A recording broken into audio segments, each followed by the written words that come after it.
जय हिंद दोस्तों। Output device के पार्ट 3 वीडियो में आप सभी का एक बार फिर से स्वागत है। आज हम लोग जानने वाले हैं नॉन इम्पैक्ट प्रिंटर के बारे में। किसके बारे में दोस्तों? Non impact printer. टॉपिक आज का हमारा क्या रहेगा?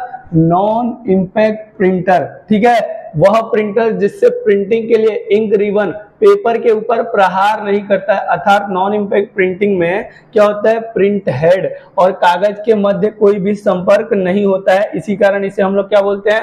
नॉन इम्पैक्ट प्रिंटर बोलते हैं। क्या बोलते हैं दोस्तों? Non impact. इम्पैक्ट प्रिंटर में हमने पढ़ा था क्या कि वह प्रिंटर जिसमें क्या प्रिंट करते समय प्रिंटिंग हेड और पेपर के बीच में संपर्क होता है, उसे हम लोग क्या बोलते हैं? इम्पैक्ट प्रिंटर बोलते हैं। क्या बोलते हैं? इम्पैक्ट प्रिंटर बोलते हैं। और नॉन इम्पैक्ट किसे बोलेंगे? वैसा प्रिंटर जिसमें प्रिंटिंग करते समय प्रिंटिंग हेड और पेपर के बीच में कोई भी संपर्क नहीं होता है, उसे ही हम लोग क्या बोलेंगे? नॉन इम्पैक्ट प्रिंटर बोलेंगे। क्या बोलेंगे दोस्तों?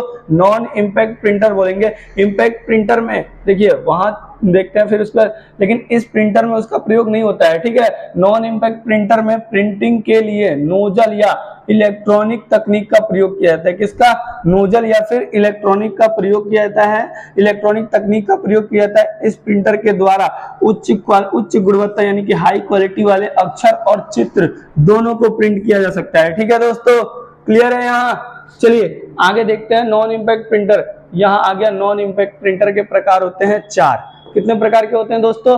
4 प्रकार के। पहला प्रकार आ जाता है लेजर प्रिंटर, दूसरा आ जाता है इंकजेट प्रिंटर, तीसरा आ जाता है थर्मल प्रिंटर और चौथा प्लोटर्स। देखिए प्लोटर्स को अभी हम लोग क्लियर कर देते हैं कि प्लोटर्स एक प्रकार का आउटपुट डिवाइस भी है और एक प्रकार का क्या नॉन इम्पैक्ट प्रिंटर भी है। ठीक है, तो इसे हम लोग नॉन इम्पैक्ट प्रिंटर में पढ़ने वाले हैं। पहला प्रकार कौन सा आता है दोस्तों? Laser printer. कौन सा आता है? Laser printer. यहाँ देख सकते हैं आप लोग, लेजर प्रिंटर में हम लोग देखते हैं आखिरकार ये काम क्या करता है। ठीक है, लेजर प्रिंटर। ठीक है, ये थोड़ा ऊपर हो गया, इसको हम लोग नीचे कर लेंगे। पहले लेजर प्रिंटर। लेजर प्रिंटर एक नॉन इम्पैक्ट प्रिंटर होता है जो कि सिस्टम में 1970 के दशक में यूज हो रहा है। 1970 के दशक से मतलब ये चल रहा है। ठीक है, ज्यादातर लेजर प्रिंटर में एक से अधिक माइक्रो प्रोसेसर रैम का यूज किया जाता है। यह प्रिंटर भी डॉट्स के द्वारा ही कागज पर प्रिंट करते हैं, यानी कि जो अक्षर ये प्रिंटर छापते हैं वो क्या होते हैं दोस्तों? डॉट्स की सहायता से बने होते हैं। ठीक है दोस्तों, क्लियर है? यह प्रिंटर भी डॉट्स की सहायता से ही कागज पर प्रिंट करते हैं, लेकिन ये डॉट बहुत पास और छोटे होने के कारण साफ नहीं दिखाई देते हैं। देखिए यहाँ अगर इस प्रिंटर की सहायता से ए छपेगा तो क्या होगा दोस्तों? वो डॉट्स की सहायता से बनेगा और वो डॉट्स क्या बहुत पास होंगे। क्या होंगे?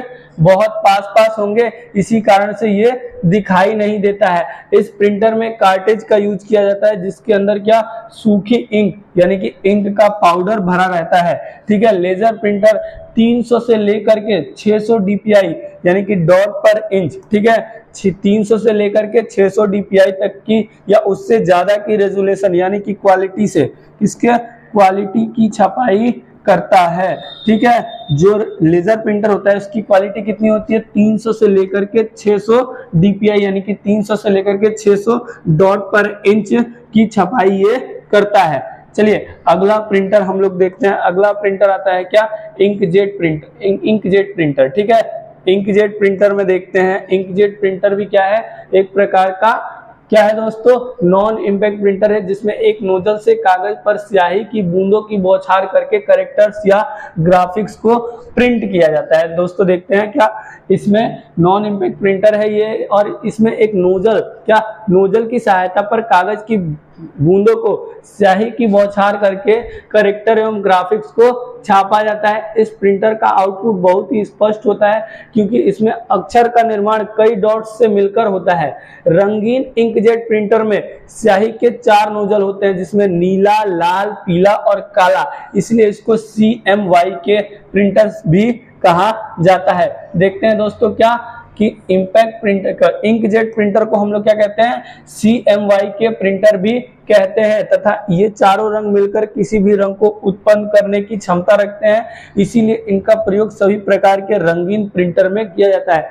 देखिए दोस्तों, जितने भी कलर प्रिंटर होते हैं जितने भी कलर प्रिंटर होते हैं उनमें 4 कलर्स का उपयोग किया जाता है, लाल, नीला, पीला और काला। कौन सा? लाल, नीला, पीला और काला। ठीक है दोस्तों।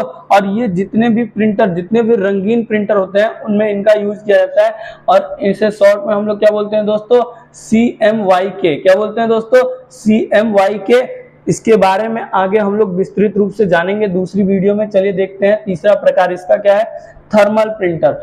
थर्मल प्रिंटर यह भी क्या है, नॉन इम्पैक्ट प्रिंटर का प्रकार है, और इस प्रिंटर का उपयोग हम लोग रसीद को प्रिंट करने के लिए करते हैं। थर्मल प्रिंटर देखिए दोस्तों, थर्मल प्रिंटर वैक्स पर आधारित रिबन के जरिए, क्या वैक्स आधारित रिबन के जरिए अक्षर प्रिंट करता है। इस प्रिंटर से प्रिंट किया गया जो होता है, जो भी डॉक्यूमेंट या डाटा होता है वो ज्यादा दिन तक नहीं रह पाता है। आप लोग देखते होंगे इलेक्ट्रिसिटी बिल का जो रसीद होता है वो भी थर्मल प्रिंटर की सहायता से ही प्रिंट किया जाता है।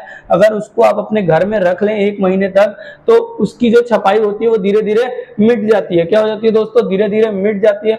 और इस तरह के प्रिंटर का प्रयोग हम लोग ज्यादातर कहाँ करते हैं, ATM मशीन में करते हैं। कहाँ करते हैं दोस्तों, ATM मशीन में। अब चलते हैं चौथे प्रकार और चौथे आउटपुट डिवाइस की तरफ, यानी कि प्लॉटर्स। ठीक है दोस्तों, प्लॉटर्स एक आउटपुट डिवाइस भी है और एक प्रकार का नॉन इम्पैक्ट प्रिंटर भी है। इसकी सहायता से हम लोग ड्राइंग, चार्ट, ग्राफ आदि को प्रिंट कर सकते हैं, और ये 3D प्रिंटिंग करने का एकमात्र साधन है क्या, प्लॉटर्स। क्या है दोस्तों, प्लॉटर्स। इसके द्वारा हम लोग बैनर, पोस्टर आदि को प्रिंट कर सकते हैं। क्या कर सकते हैं दोस्तों, प्रिंट कर सकते हैं। तो हमारा यहाँ टॉपिक खत्म हो जाता है आउटपुट डिवाइस का, जिसमें हम लोगों ने जाना है क्या क्या, मॉनिटर, प्रिंटर और प्रिंटर के प्रकारों को। चलिए दोस्तों, आगे नेक्स्ट वीडियो में मिलेंगे हम और भी ऐसे अच्छे अच्छे टॉपिक के साथ। तब तक के लिए गुड बाय।